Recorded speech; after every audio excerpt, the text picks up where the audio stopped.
Good afternoon, Holmes Road Church of Christ. I hope you're having a great day. Hope you're enjoying all the beautiful weather. It's springtime. Things are warming up. Flowers are in bloom. Even the hummingbird feeders are coming back out. And do you guys put out hummingbird feeders? I know springtime back when I was growing up, my parents always put out the hummingbird feeders, and we'd always enjoy watching the hummingbirds fly around. When we were at camp, we were at a summer camp in New Mexico. And for years, they always had a hummingbird feeder out there.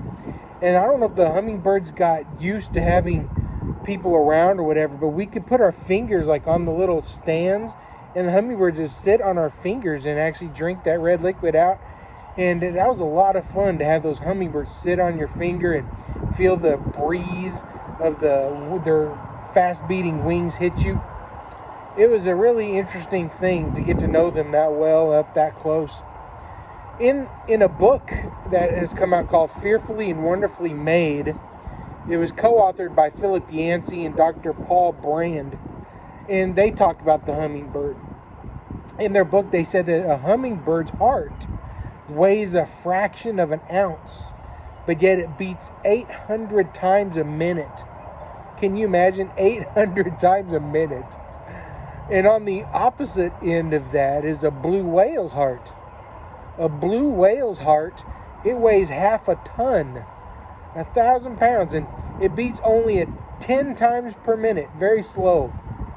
And it beats so hard it can be heard, the heartbeat can be heard 2 miles away. And in contrast to, the hummingbird and the whale, which is on two polar sides of the spectrum there, you have the human kind of somewhere in the middle there. The human's heart, it seems kind of dully functional to a hummingbird, yet it does its job. It beats 100,000 times a day, 65 to 70 times per minute, and yet it never takes time off. There's no rest for your heart. If you get rest from your heart, you're either having a heart attack and you go to the hospital or something. To most of us, though, the heart never even gets a vacation. It never stops in 70 years or more. The amazing heart is so thoroughly equipped by God. It powers us through life. And because of that, it had become a metaphor for all of our overall inner well-being. When someone is working hard and they fall and they come back, we say, man, he has a lot of heart. When someone is giving their all in sports, we say he has a lot of heart.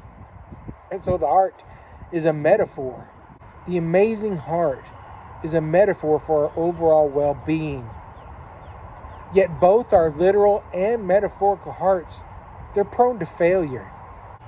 Many of us at Holmes Road know people who have died because their heart is given out. Some of you even currently are struggling with health diseases of the heart.